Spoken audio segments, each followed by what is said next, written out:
Uh, I'd like to thank the Delhi Parsi Anjuman for so graciously honoring Parsiana. They've been one of our most loyal supporters. And when Daddy said that, or they said that Daddy's been on the DPA and working with it for 40 years, um, I remember the first time I met Daddy.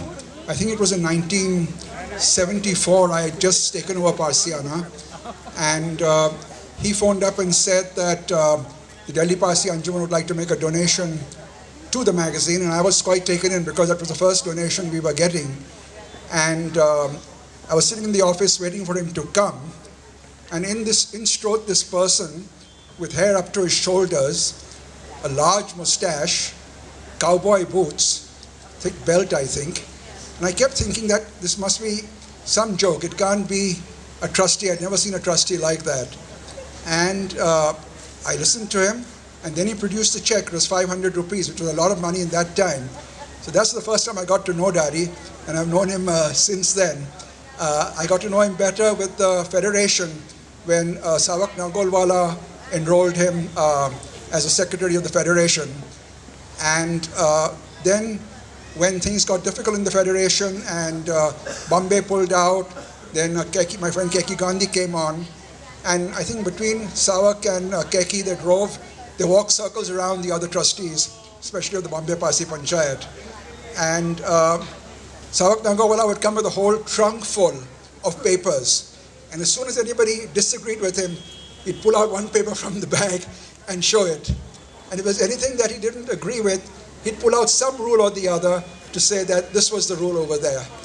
And now today you have Federation meetings where nobody reads any papers, hardly brings any papers. They argue on a few points. But at least at that time, there really was something of that, of his brilliance in the organization. As for Rusi Guy, he would write for us very often. I remember when he brought out this book, Judgments. I had written an introduction and I sent it to him for vetting. And I had put that probably the two most important cases were the Parsi Panchayat case of Pittit versus Jujubai versus Pittit, Pittit versus Jujubai, which was about J.R.D. Tata's mother's Navjot and being considered a Parsi or not. And the second was about Saklat versus Bella, which was about the rights of a Zoroastrian non-Parsi entering a fire temple. And Rusi Guy struck out the word probably. He said these are the two most important cases that were there. So we got that legal perspective from him. I'm very happy that Mr. Pali Nariman is here today because he's been contributing articles to Parsiana also at our request. The last one, of course, was about adoption, where he said that this new Supreme Court ruling does not apply, which of course is a great disappointment to many of us, but if that's the law, we can't help it.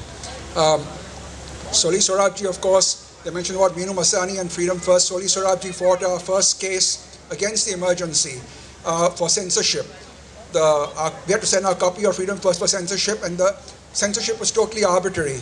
So Masani moved the court, and in the court they gave a ruling that censorship can only be on certain grounds, not on the others.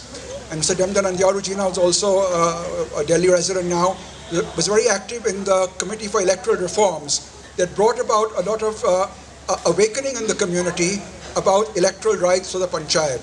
We have 7 trustees, and right now all they're doing is fighting with each other. The Charity Commissioner has given a stay on all properties, nothing is moving. There's a magistrate's complaint against Ninsha Mehta, there's a police complaint, there's an EOW complaint, and they're just going for one another like cats and dogs. It's sad to see and basically all the work, even our federation has not met for almost a year and a half now, and I don't see when the next meeting is going to take place. In contrast, you have 12 trustees in Delhi, you should be having more fights over here, but Delhi Anjuman seems to be functioning really well, and I have to congratulate Delhi. I always look upon Delhi as a second home because every time I come here I have so many friends, and my daughter was studying over here, and the Kamas and the Shroffs were like, she would go over there to have a bath because she didn't like the bathroom at the JNU hostel. So Delhi really is a great place to be, and I'm really grateful for the honor you all have bestowed. Delhi is the capital of India, but it is also the liberal capital of the Parsis. And also Delhi, not the Anjuman, but Delhi itself, the Supreme Court, is now deciding all the major issues for the community. about Gulrukh Gupta's right to enter a fire temple in Valsad will be decided by the Supreme Court, not by the community itself. Whether the Panchayat trustees have the power to bar priests from praying or not will also be decided in the Supreme Court. So it's a shame that despite so much knowledge, so many able people in the community, we're not able to resolve our issues by ourselves. So to that extent, a lot of credit to Delhi. You all put on an excellent show. You've been consistently very good. Your presidents are from Khushru Rustamji to Sawak Nargolwala, Ari Setna, Daddy Mistry, and now Yazid Kapadia have all been liberal beacons, really. And Delhi has really set the pace for the rest of India in terms of where the community should be going. Karachi has now followed you all by permitting entry in the Agyari to people, to mothers who have married non-Parsis. They permit you to be cremated or be buried and have the ceremonies done on the Panchayat properties. So all the things that Delhi did years ago, it happened over there. I don't know when it's going to happen in Maharashtra and Gujarat, but I do hope that at some point or the other this change will come about. And once again, thank you very much.